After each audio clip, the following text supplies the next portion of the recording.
un qarin avec nous, un proche qui est toujours avec nous.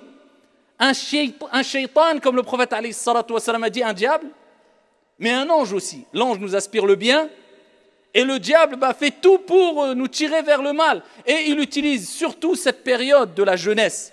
Il s'acharne contre la jeunesse, parce qu'il sait que s'il détruit la jeunesse d'une personne, eh bien, fort possible qu'il a détruit toute sa vie. Donc il va s'acharner sur le jeune, sur la jeune, période où on est un peu faible, attiré par tout ce qui est amusement, tout ce qui est facilité, tout ce qui est détente. On n'a pas trop envie de travailler, de faire des efforts. C'est là où Shaitan s'acharne. Eh bien, c'est là où tu dois te souvenir du prophète alayhi salatu wassalam, du hadith, des paroles du prophète alayhi salatu wassalam.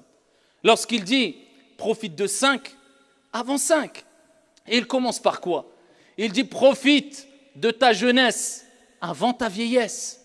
On a besoin des gens âgés. Ce sont des gens sages, les gens doués de bons conseils, d'intelligence, de lucidité, d'expérience.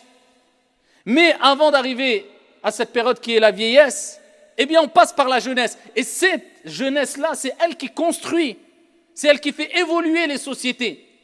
C'est elle qui a une énergie que les personnes âgées n'ont pas. Cette énergie doit être une énergie positive. Profite de ta jeunesse avant ta vieillesse. Ensuite, le prophète alayhi salatu wassalam dit, profite de ta santé avant ta maladie.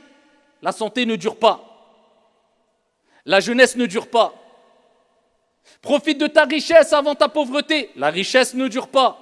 Profite de ton temps libre avant ton occupation. Le temps libre ne dure pas. Et il dit alayhi salatu wassalam, et profite de ta vie avant ta mort. La vie ne dure pas.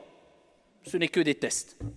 Et c'est pour cela que le prophète sallallahu alayhi wa sallam, il nous dit, au jour de la résurrection, les gens ne quitteront pas l'esplanade des comptes. Il y aura les comptes. Les gens ne partiront pas de l'esplanade des comptes avant d'être interrogés sur plusieurs choses. Et dans un hadith, le prophète